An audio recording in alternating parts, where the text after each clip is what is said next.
नमस्कार,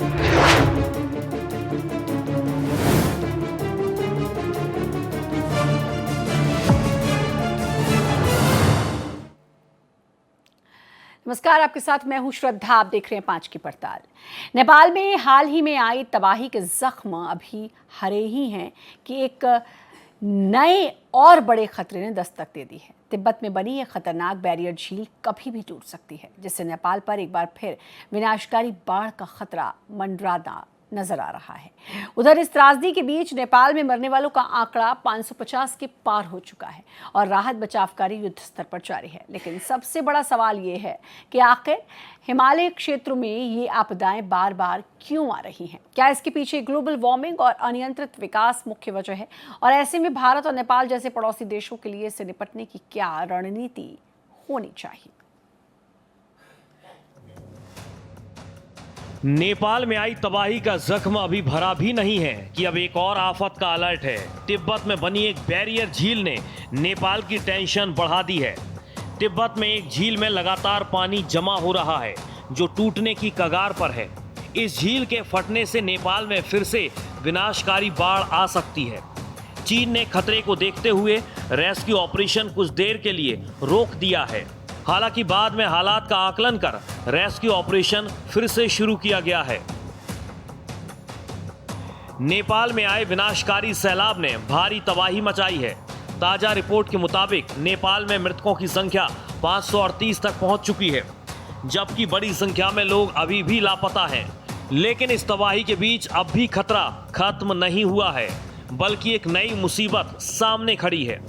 ग्लेशियर और चट्टानों के बड़े हिस्से की खिसकने से नदी का रास्ता बाधित हुआ और एक बैरियर झील बन गई जो कभी भी टूट सकती है। लोकल प्रशासनले सूचना दिया है कि थोड़ा बाढ़ अभी बढ़ने की सूचना है। उसमें सतर्कता के लिए सूचना स्थानीय प्रशासन ने जो जारी किया है, इसीलिए मैं भी मेरा तरफ से मैं लोकल कम्युनिटी पीपुल के लिए सतर्कता के लिए मैं अपील करता हूँ। आखिर हिमालय में घटनाएं बार बार क्यों हो रही हैं? वैज्ञानिकों के मुताबिक इसका एक बड़ा कारण है तेजी से बदलता हिमालयी वातावरण।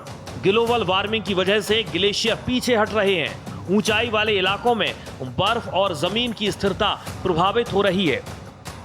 कॉमन कॉजेज होता है ये सब फ्लैश फ्लड इवेंट्स हिमालयज में। एक होता है ग्लॉफ जो ग्लेशियर लेक आउटबर्स्ट फ्लड्स होता है, बट अभी इनिशियल जो जांच में देखा गया है कि वैसे सारा कोई लेक्स नहीं है। दूसरे होता है बहुत हेवी एक्सट्रीम रेनफॉल, वो भी नहीं है। तो मोस्ट लाइकली लोग जो प्रेडिक्ट कर रहे हैं ये एक रॉक आइस एवलांच है जो बेसिकली रिवर फ्लो को रोका है, उससे ये फ्लैश फ्लड जनरेट हुआ है। 26 अगस्त की बाढ़ ने नेपाल को हिला दिया और अब तिब्बत की बैरियर झील भी एक नया खतरा बनकर खड़ा है जो कभी भी फिर से भीषण तबाही ला सकता है। Bureau report, Bharat express. और हमारे साथ हमारे मित्र, मेरे सहयोगी जुड़ चुके हैं, editor national affairs Krishna Mohan Sharma.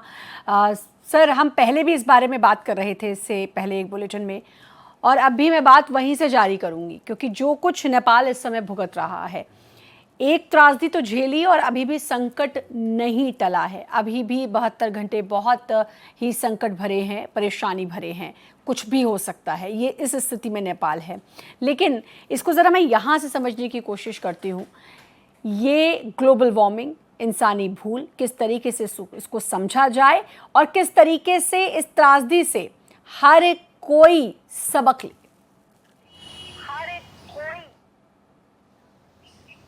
देखिए, वातावरण को सेव करने के लिए हर इंसान को जितना सहयोग करना चाहिए वो करना चाहिए, लेकिन वो सहयोग नहीं कर पा रहे हैं। और जब भी एक तरीके से कहूँ कि कंक्रीट लेड एवलांच होता है, तो जो घटनाएं हैं और जिस तरीके से मौतें होती हैं उसकी तादाद ऐसे ही होती है। तो जो टेक्टोनिक शिफ्ट है वो ग्लोबल वार्मिंग की वजह से है, पब्लिक इंटरफेरेंस की वजह से है। उसके बाद जो अनकंट्रोल्ड कंस्ट्रक्शंस है, जितने पहाड़ी एरिया हैं या जितने ऐसे क्षेत्र हैं जो बेसिकली एक तरीके से उसको तराई कह लें या पहाड़ का या पठार का इलाका कर लें, जैसे हिमाचल प्रदेश है या पाकिस्तान का इलाका जो हमने बात की है, नेपाल की जो हमने बात की, तो वहाँ पे ये टेक्टोनिक शिफ्ट की वजह से जो ग्लोबल वार्मिंग है और ग्लोबल वार्मिंग की वजह से जो एवलांच हो रहा है उसको रोकने के लिए ह्यूमन इंटरफेरेंस को कम करना पड़ेगा कि ह्यूमन जिस तरीके से काट के छांट के उस पर मशीन चला के उसको एक तरीके से जो पत्थर में दरक आता है और जिस तरीके से एक झील बनने की बात आ रही है, तो झील बनने की बात आ रही है उसको आप कुछ नहीं कर सकते, क्योंकि मैंने पहले भी कहा था कि व्हेन नेचर बिकम्स क्रूअल वो they don't allow you to amend your way. तो अब नेचर जो है बिल्कुल अपने तांडव के मूड में है। तो ऐसे में आप नेचर को कैसे, प्रकृति को आगे कैसे बचाएंगे, ये जिम्मेदारी समाज की है, ये जिम्मेदारी सरकार की है और उस हर व्यक्ति की है जो इस धरती पे रहता है। बिल्कुल जाहिर तौर पर हर किसी की ये जिम्मेदारी है और अब समझने की ज़रूरत है, क्योंकि जिस तरीके से हमने नेपाल में देखा बहुत सालों पहले सर केदारनाथ में कुछ इसी तरह की स्थिति थी। मेरी कल भी जब एक्सपर्ट्स से बात हो रही थी तब भी मैं जानने की कोशिश कर रही थी उन लोगों से कि क्या इन दोनों चीज़ों को, मतलब नेपाल की जो घटना हुई है और जो पहले 2013 में केदारनाथ में जो देखने को मिला, इनको क्या रिलेट किया जा सकता है, और अगर हाँ तो कहीं ना कहीं भारत को भी अब ये समझने की ज़रूरत होगी कि ये बहुत ज़रूरी है कि इसके लिए अब इस पर काम किया जाए कि कैसे स्थितियों को कंट्रोल में करना है ताकि इस आपदा को झेलने ना पड़े।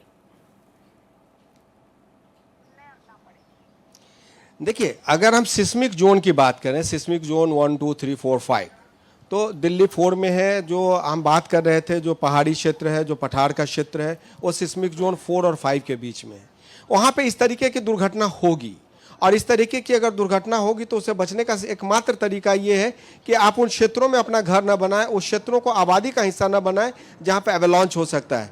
जैसे ग्लेशियर के पिघलना, ग्लेशियर के पिघलने की घटना को कोई नहीं रोक सकता, इसको प्रकृति कंट्रोल करती है।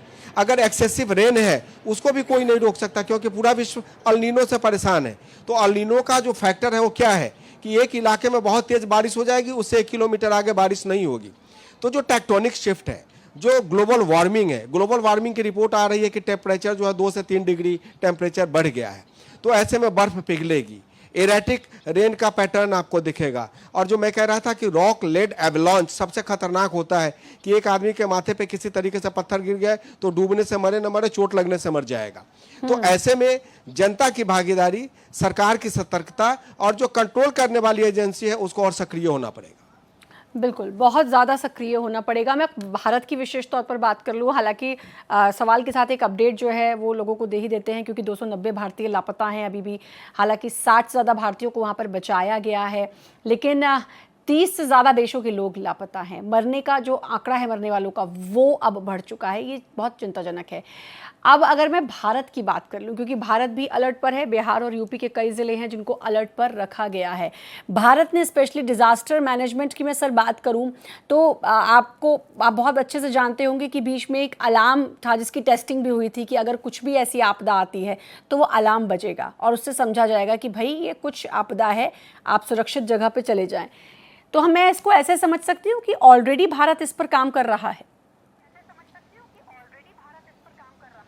नहीं, भारत बिल्कुल काम कर रहा है। जैसा मैंने आपको पहले बताया कि बिहार के चीफ सेक्रेटरी ने अपने 6 जिला के मजिस्ट्रेट के साथ बैठक की और चीफ सेक्रेटरी की जो बैठक हुई है उसमें होम सेक्रेटरी ने उनके साथ बैठक की, एनडीआरएफ के चीफ थे उसमें। और जहां तक बात रही कि अगर ऐसी कोई स्थिति आती है कि हमको लोग को इवैक्यूएट करना पड़े तो उसके लिए जो हमारे जितने पारामिलिट्री फोर्सेस है, एयर फोर्स है, आर्मी है, सबको तैनात करके रखा हुआ है, क्योंकि ये गृह मंत्रालय के अंडर आता है एनडीआरएफ। और खास करके आपको बता दूं कि जिस तरीके से हुदहुद की घटना हुई थी वाइजैग में, और जब अलर्ट मिल गया भारत को कि इस तरीके की दुर्घटना हो सकती है, तो आपको जान के आश्चर्य होगा कि पूरा विश्व जब ये कह रहा था कि वहाँ पे सैकड़ों लोग मारे जाएंगे, बड़ी तबाही होगी, तो सिर्फ हमारा एक मछुआरा मरा था। ये भारत की व्यवस्था है। तो भारत पूरी तरीके से तैयार है और भारत एक्सप्रेस के माध्यम से अपने बिहार और उत्तर प्रदेश के वो जिला जहाँ पे प्रभावित और संभावित हो सकते हैं, उनको ये मैं भरोसा दिलाना चाह सकता हूँ कि सरकार पूरी तरीके से सतर्क और चौकन्नी है और ऐसा कुछ भी नहीं होने जा रहा है जो नेपाल में हुआ है। बिल्कुल, तो यानी कि सरकार बहुत चौकन्नी है और ऐसा कुछ नहीं होने जा रहा है। नेपाल की बात कर लेते हैं, कितना बड़ा नुकसान, मतलब जानमाल का नुकसान तो हम देख ही रहे हैं कि क्या हालात हैं, जो तस्वीरें आ रही हैं, चारों ओर सिर्फ पानी पानी। वो जो प्रलय की बात हम सुनते आए हैं ना ग्रंथों से, पुराणों से, वो साक्षात वहाँ पर दिखाई दे रही है। लेकिन नेपाल कितना पीछे जा सकता है ये जो कुछ हुआ है उसकी वजह से? देखिए, अब पहले की स्थिति नहीं है, चाहे वो नेपाल हो, चाहे वो उससे भी गरीब देश पाकिस्तान हो या बांग्लादेश हो। और जो सबसे ज़्यादा एग्जाम्पल, सबसे बेहतर एग्जाम्पल है अपना भुज का इलाका। जब मुझे याद है कि जिस तरीके से वहाँ पे तबाही मची थी और 6 महीने के अंदर टाटा ने और बिरला ने और अदानी ने वहाँ पे बिल्डिंगें बना के तैयार कर दी थी, स्कूल कॉलेज सब कुछ कर दिया था, तो वो दिक्कत नहीं है। सबसे बड़ी बात यह है कि नेपाल में जो त्रासदी हुई है, अगर उसके बूते छोड़ दिया जाए नेपाल के साथ, तो नेपाल को उससे उभरने में कम से कम 1.5 से 2 साल का समय लगेगा। लेकिन जिस तरीके से नरेंद्र मोदी ने उनके प्रधानमंत्री से बात की और हमारे गृह मंत्री ने उनके काउंटर पार्ट से बात करके लोगों को भरोसा दिलाया कि हम आपको राहत मटेरियल्स देंगे और आपको जिस तरीके की टेक्नोलॉजी चाहिए अपने शहर को बसाने के लिए, अपने देश को स्थिर करने के लिए, उसमें हम आपकी मदद करेंगे। अब इसमें 2 फैक्टर हैं। जो प्राइमेसी फैक्टर ये है कि नेपाल भी काफ़ी हद तक चीन के दबाव में काम करता है। रिसेंसिव फैक्टर ये है कि चीन की वजह से और तिब्बत की वजह से वहाँ पे त्रासदी आई है। भारत जो है इस संकट की घड़ी में उसको एक सहयोग का हाथ बढ़ा रहा है। तो नेपाल जो बीच में थोड़ा सा लेफ्ट राइट चल रहा था, उसको भारत की अहमियत पता चलेगा कि इस बाढ़ और तबाही में भारत ने उनको कैसे कंधे से कंधा मिलाकर साथ दिया है। तो ये सुपरमैसी की जो बात है, ग्लोबल सुपरमैसी की बात है, उसमें भारत को इससे काफ़ी स्ट्रेटजिक और जियोपॉलिटिकल स्थिति में काफ़ी सहूलियत मिलेगी और मजबूती के साथ साथ ताकत मिलेगा। बिल्कुल मिलेगी, लेकिन भारत का नेचर भी है, क्योंकि कोई मुसीबत में हो तो ये तो हमारे कल्चर ने ही हमको सिखाया है कि अगर कोई मुसीबत में हो तो उसकी मदद करनी चाहिए, और वही फ़र्ज़ भारत ने निभाया है।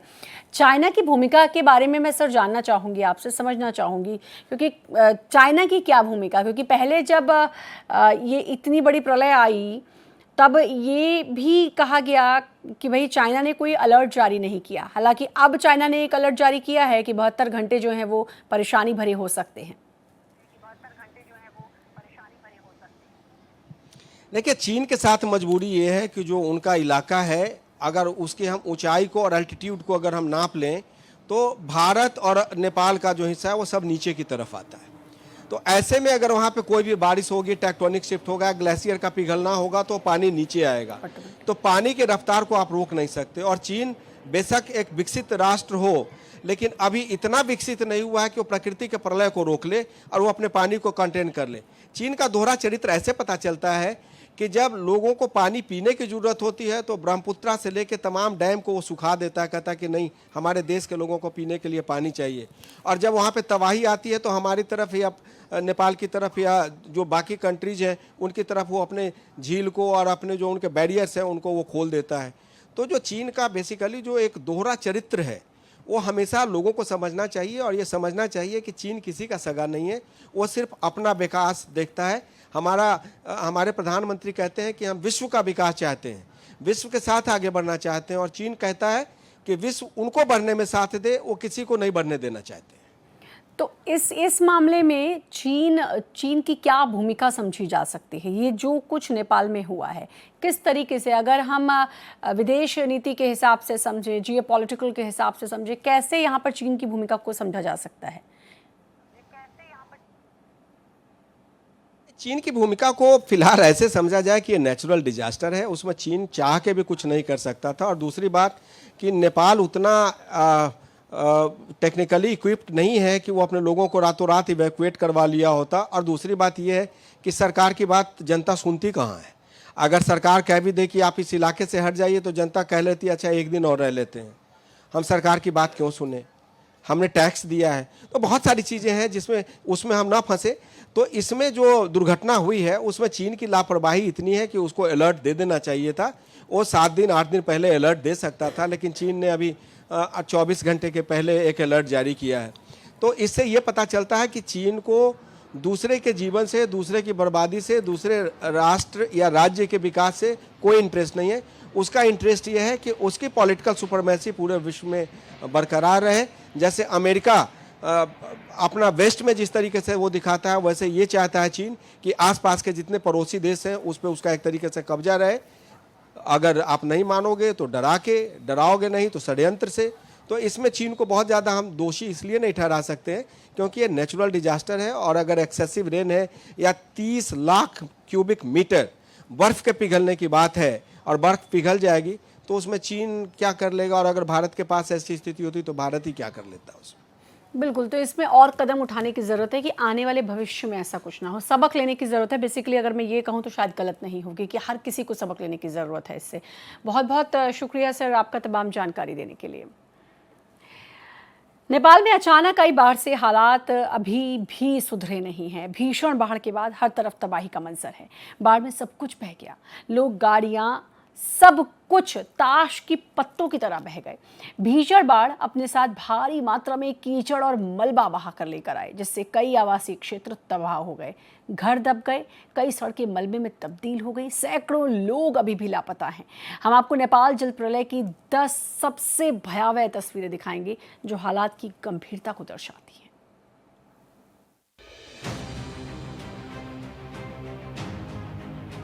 नेपाल में आई भीषण बाढ़ और सैलाब ने देश के बुनियादी ढांचे यानी कि इंफ्रास्ट्रक्चर को तहस नहस कर दिया है।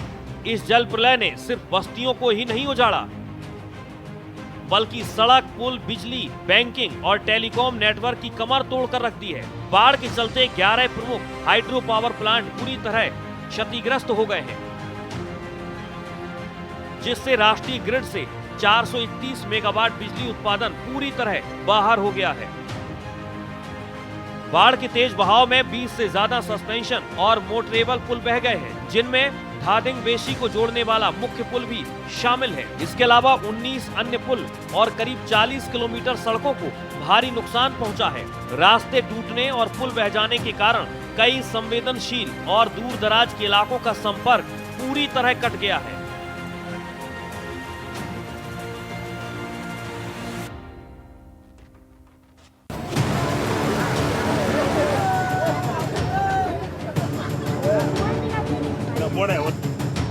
नेपाल चीन सीमा में आई बाढ़ के कारण पानी में डूबी इमारतों की ड्रोन तस्वीरें सामने आई हैं।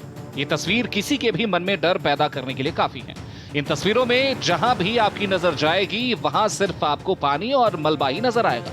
ड्रोन और एरियल फुटेज में त्रिशूली बाजार और आसपास की बहुमंजिला इमारतें मटमैले पानी और मलबे में आंशिक रूप से दबी नजर आ रही हैं। मलबे के सैलाब से कई इमारतें और इलाके पानी और कीचड़ में डूब गए हैं।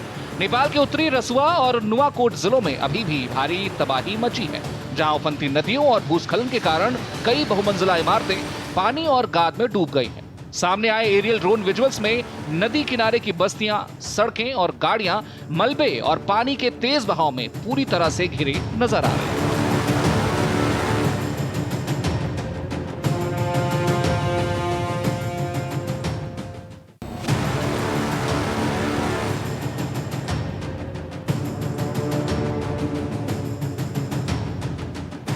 नेपाल में आए भयानक फ्लैश फ्लड के कारण नेपाल चीन सीमा के पास के हालात बहुत खराब हैं। सोशल मीडिया पर बाढ़ के कई डरावने वीडियो भी सामने आए हैं, जिनमें पानी की तेज रफ्तार और तबाही साफ दिखाई दे रही है।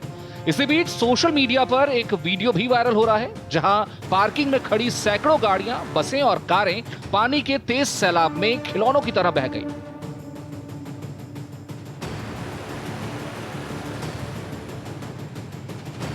पार्किंग में बस और कारें खड़ी थी। जाहिर है कि लोग भी वहां मौजूद थे, लेकिन अचानक बाढ़ की आवाज से सभी इधर उधर भागने लग जाते हैं। लेकिन तभी अचानक आई बाढ़ गाड़ियों समेत लोगों को भी अपनी चपेट में ले लेती है।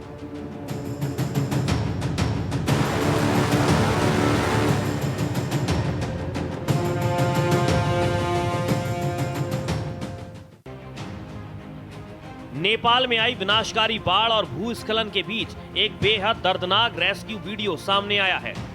वीडियो में बचावकर्मी मलबे और कीचड़ के बीच से एक बच्चे का शव निकालते दिखाई देते हैं। ये दृश्य नेपाल में जारी राहत और बचाव अभियान की भयावहता को सामने लाता है।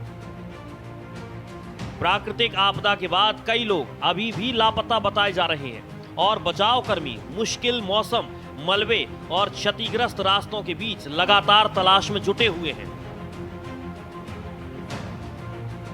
इस हादसे ने उन परिवारों की चिंता और दर्द को भी सामने ला दिया है, जो अब भी अपने लापता परिजनों के सुरक्षित मिलने की उम्मीद कर रहे हैं। रेस्क्यू वीडियो का फोकस लापता लोगों को तलाशने और प्रभावित इलाकों तक राहत पहुंचाने पर है।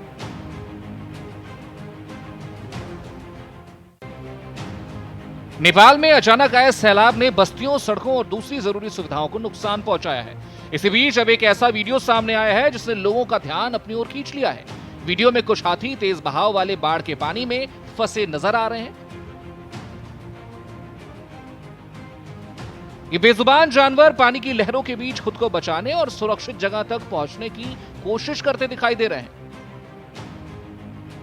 बताया जा रहा है कि नेपाल से आए बाढ़ के पानी के कारण हाथी बहकर उत्तर प्रदेश के बहराइच के पास पहुंच गए।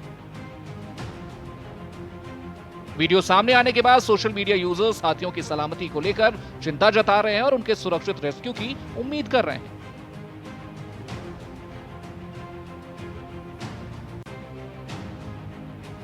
नेपाल के रसुआ और नुवाकोट जिलों में भोटे कोसी नदी में अचानक आए विनाशकारी सैलाब ने भारी तबाही मचाई है, जिससे चीन नेपाल व्यापार मार्ग और कई पनबिजली परियोजनाएं भी क्षतिग्रस्त हो गईं। तिब्बत की तरफ से आए पानी के कारण नदी का जलस्तर 60 से 70 फीट तक ऊपर उठ गया। तिमुरे, स्याफुरवेसी और रसुआ बॉर्डर क्रॉसिंग सहित कई इलाकों में मकान और रणनीतिक पुल ताश के पत्तों की तरह बह गए। भोटे कोशी नदी अचानक उफान पर आ गई। करीब 9:15 पर जब बच्चे स्कूल में प्रार्थना के लिए कतार में खड़े थे, उसी दौरान तेज जनसैलाब ने इलाके में तबाही मचा दी। पानी की रफ्तार इतनी तेज थी कि लोगों को संभलने तक का मौका नहीं मिला। कई पुल पुलिया और बड़े भवन पानी की तेज धारा की चपेट में आ गए। नेपाल में आई तबाही ने कुछ ही घंटों में भोटे कोशी नदी को मौत के सैलाब में बदल दिया। नेपाल में तिब्बत की ओर से आए अचानक महाजल प्रलय और भारी तबाही के कारण भोटे कोशी नदी के किनारे बसे स्याफुरवेसी बाजार में 60 से ज्यादा बहुमंजिला होटल, लॉज और पक्के मकान ढह गए हैं।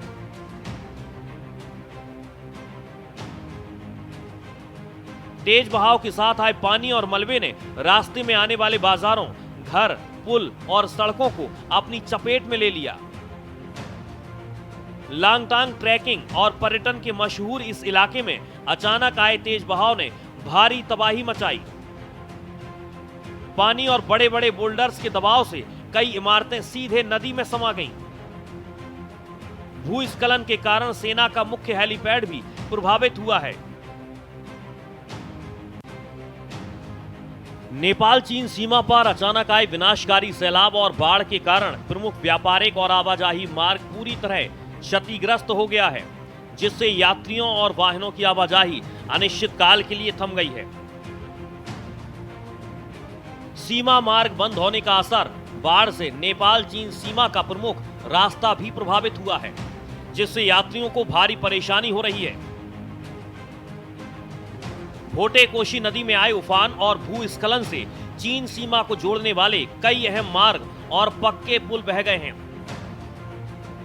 सीमावर्ती इलाकों में आवाजाही पूरी तरह रुकने से नेपाल और चीन के बीच का सड़क संपर्क टूट गया है। सीमा मार्ग बंद होने के कारण कैलाश मानसरोवर या अन्य यात्राओं पर जाने वाली यात्रियों और पर्यटकों की आवाजाही भी प्रभावित हुई है।